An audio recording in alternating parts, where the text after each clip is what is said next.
Alright, now I've seen all the comments and everything, okay? I know the title of the last episode got y'all a little worried, little concerned, alright, with the whole in-game title.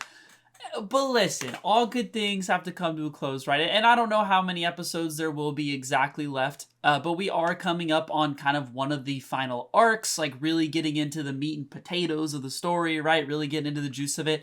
So I thought, hey, what better time than to give at least one more recap for you guys to be able to just, reminisce over what's happened in the past little bit. And for anyone just tuning in, that I get it, watching back through that many episodes and that many hours of content can be a little rough sometimes. So hey, hopefully I can catch you up to speed to what's going on right now.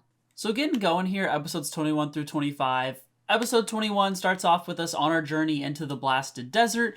We're going through some temples, finding some stuff, opening some new secrets.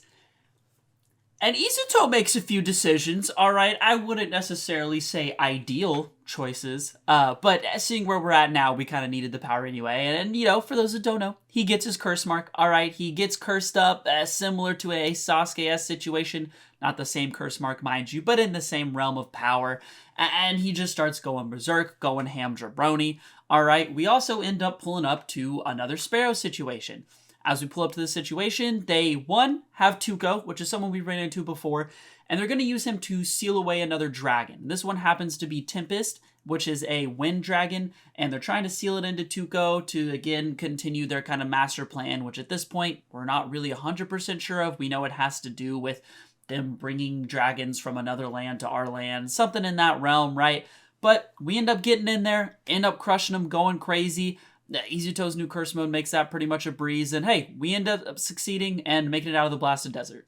Now, after we get back, Squad Than really starts to think, hey, maybe we can take some time off. And they're wrong, because there's war a-brewing. Alright, as soon as they come back, episode 26, alright, they show up, and they have to basically stop war from happening, alright? It's very much they're going and talking to all the village leaders, somewhat getting their name out there, honestly, kind of like really showing their prowess as like probably the highest, if not one of the highest, right? Like more powerful like squads that exist in the village right now. Basically just trying to stop the war. And it goes as planned. A few questionable feelings and emotions surrounding all that. But hey, they end up stalling it, which is what was important. And that leads into our next mission. Now, episodes 27 to 32 actually start what was the most recently finished arc, and that's going to be our journey to the Land of Rain. We basically get told, hey, they're having some issues over there, the Mizukage's gone missing, they're not really sure what's happening, and wouldn't you know it, the Sparrows are involved. So they pull up, ready to throw hands. But before leaving, Arata gets an interesting talk with his dad, and apparently one of these Sparrow is an Inuzuka member, of course. And this Inuzuka member went rogue not too long ago, doing some things that were a little questionable to say the least, and that's pretty much all he gets info-wise, and tries to hold this from the team. Obviously, that doesn't last long. His teammates pry it out of him. He ends up having a little moment with all of them, building the friendship bond even more. They proceed through this mission, nothing big happening. There's a ton of political issues going on in the Land of Rain. They sort that out for the most part. A lot of that stems from the Mizukage being gone and, assumed to possibly be dead. So they're trying to figure out who's going to take the reins, who's going to be the leader in the situation. And that's what they keep on talking about. Now, as they proceed on through the mission, they keep talking, everyone, keep going. They end up finding these sparrows and some other stuff as well. One of these sparrows' names is Aranari. And this dude has a demon. Not just like a mental demon, like a literal demon. And he is slaughtering people. I mean left and right. Okay, so Squad Than knows they have to do something. They jump in. And they find something very peculiar. Something really, really interesting.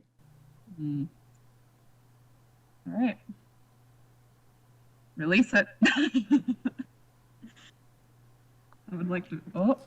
An old man tumbles to the ground as the water ice dissipates. I'm sorry to be like, it's just oxygen.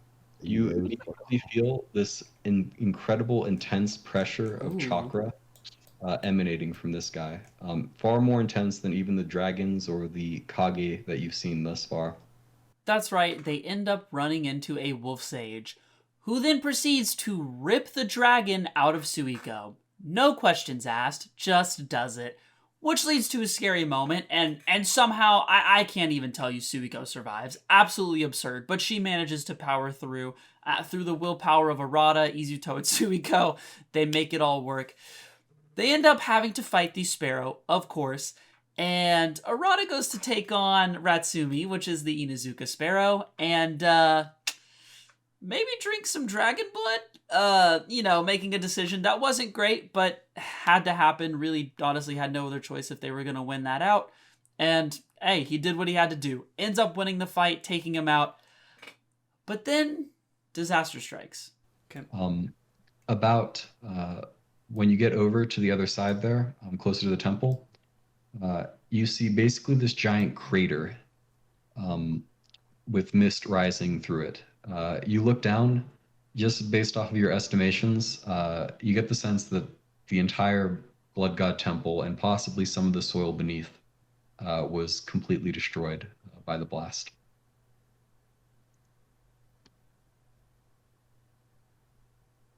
Is there anything in particular you'd like to do? Have a breakdown?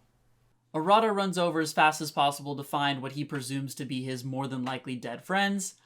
But no, the dragon comes in clutch and crystallizes, saving everyone. Mizukage pulls up, trying to act all high and mighty, and let me tell you, Wolf Sage rolled his ass, and that was one of my favorite moments, alright? Wolf Sage said, gone, eliminated, kapooey, you know what I'm saying? As this happens, we get to talk to the Wolf Sage. He manages to lower the crystal ice. Everyone has a good hoorah, right? Mission accomplished. They head back home. They're in trouble, all right? Things are going badly. We're taking on missions we shouldn't be. Hokage pulls up. Now, the Hokage is Uchiha. He's good at genjutsu. Why we thought we could lie to him about what happened back at the Land of Rain is beyond me. But hey, we tried. Failed miserably, of course, but he doesn't really relay this information, talks to everyone.